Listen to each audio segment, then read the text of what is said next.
What good could possibly come by not sneering at the past? What benefit could possibly be derived by learning from a people who survived in an era where survival was difficult, people who found meaning in a world seemingly without it, or who defined themselves by metrics they themselves were forced by circumstance to create? The strength of Robert Eggers as both a writer and director is that he implicitly understands that these questions are dumb. There is no better metric to measure the present with than the past. And the better our understanding of ourselves back then, the better we understand ourselves now. The sheer historical focus in all his films are perhaps their greatest strength, but none of his films work as much as a love letter to history as his 2022 film The Northman. Unlike other historical epics, which use their remote and distinct locations and eras for the purposes of added drama and exoticness, The Northman's strength resides in how it absolutely lives in its era. It isn't quite as grounded and documentary-like as Aguirre, what with its stylistic flourishes and deliberate hand, but unlike that film, which has a helping hand of cynicism in regards to its characters and their worldview, The Northman celebrates the worldview of its characters without necessarily confirming it, making it a film about the psychology of the era rather than a film about its mythology. The beauty here isn't in the existence of Odin or Freya, but the existence of people who once truly believed in them, and the behaviors that belief motivated. It's almost hard to imagine, in our current cynical age, putting all our chips on things we can't see with the naked eye, acting based on superstitious impulses which tug us from our very cores toward feats most modern people couldn't even imagine.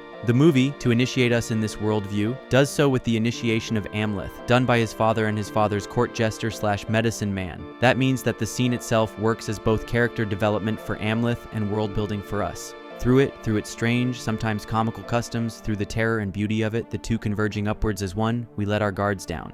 Nothing this beautiful, this coherent in its internal logic, this right feeling in its viscerality, can be wrong. Despite how much things have changed with time, what truly moves us hasn't, and Eggers is aware of this. For everything he shows us which disturbs us, he shows us something which uplifts or electrifies us. And this is the point of the scene, not just for us, but for Amleth as well. By accepting the terror he feels, imbibing it, letting it become him, he then becomes one with that terror. Terror, rather than an enemy, is now his ally from here on. The theme of facing one's fate is discussed here, a theme which runs through the film and ties it pretty firmly to the Indo-European roots of its characters. A great literary companion piece to this film is the Hindu Bhagavad Gita for this very reason. Both works discuss the inevitability of fate and the bravery needed in order for one to accept the fate allotted to them by forces beyond themselves. In both cases, the Kshatriya warrior castes of their respective societies are goaded on to the behaviors necessary of their caste. Without those behaviors, the entire hierarchy behind the society in question collapses. In the case of the Gita, that behavior is the vanquishing of those who choose evil over good, even if your foes happen to belong to your own family. In the case of the Northman, it's revenge against those who hurt the ones you love, even if those who did it were also people you loved.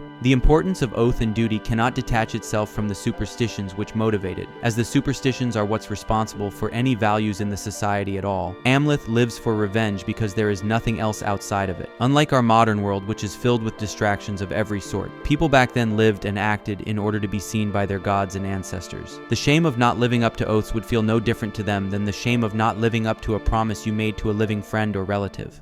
This is why the Tree of Kings is emphasized so heavily. It's important here to note that Hymir, as the king's court jester and the king's priest, plays both wiseman and fool, the implication here being that the two things are the same. One becomes wise through humbling oneself, just as Odin became wise through the loss of an eye. Like Amleth brings the reins of royalty back to his bloodline through participating in slavery. The topsy-turviness of this world, reflected in the knowing contradictions of its central ideologies, again is central to Indo-European metaphysics, which, whether represented by Hinduism or Platonism, involve the process of burrowing towards truth using the friction between competing perspectives. Even the contradiction of quote-unquote choosing to live up to one's fate is the entire point. One cannot escape one's fate, and this, rather than contradict free will, only somehow adds to it. The irrational becomes rational then through its own sheer will. The ability to commit to that which defies explanation is the best proof of one's worth. The Dionysian tendency toward the gut is the natural ally to the Apollonian preference for the ways of the mind. Heaven and hell elope, a prospect recommended with the full weight of the English language by mystical poets like William Blake. This is the origin of the true Nietzschean Übermensch, he who exists beyond good and evil, and whose will triumphs despite living in a world hostile to it.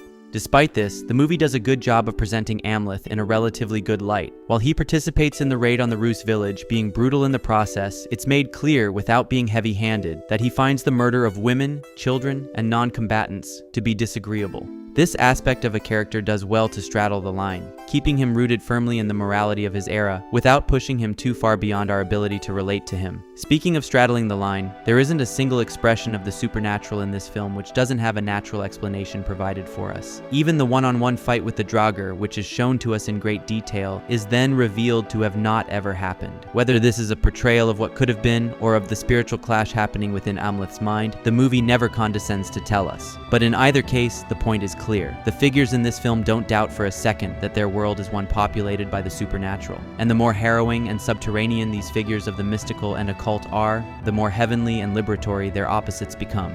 People living in a world where both horror and serenity, failure and triumph live so close, the one owing its existence to the other, have no choice but to associate the sublime with the beautiful. The first section of the movie, which is one of initiation and coming to age, then gives way to the rest, where Amleth, now as an adult, acts in a world which neither affords him comfort nor recognizes him as royalty. He is the living embodiment of an inverted hierarchy, and he drives this irony further through selling himself into slavery. It isn't hard to imagine why he would do such a thing, as it appears his years of fire and bloodshed were only training for this moment. If anything, it's hard to imagine him doing anything else. He finds an ally early on through Olga, and the film again delves into traditional notions of gender, as Olga recognizes Amleth's ability to crush men's bodies, and offers as its perfect complement her ability to destroy their minds. What comes next in the film is a perfect mix of physical and psychological warfare, the kind that Germanic and Celtic societies were famous for, the kind recorded by Roman historians, and even by Julius Caesar himself. This art of using mysticism to create a sort of sacred fear in one's enemies, a fear of the taboo and otherworldly, is no less important as a method for revenge than simple violence. The violence ends their life, but the fear of supernatural forces makes them dread for the fate of their souls. The use of mushrooms comes back to the film, and the different outcome this time, where it's used for terror instead of initiation, only goes to underline an inherent difference between Amleth and those he strikes against. Amleth has internalized fear and made it his ally. Like Hymir said, there's no reason to fear his fate, as there's no hope of escaping it. To go back to the Bhagavad Gita, Amleth has seen Krishna's real form, Kali, destroyer of worlds, and he knows his place in this process. He is a tool and has no reason to doubt his existence as such. The only path is forward. Every setback is momentary, and every path away only a slight digression.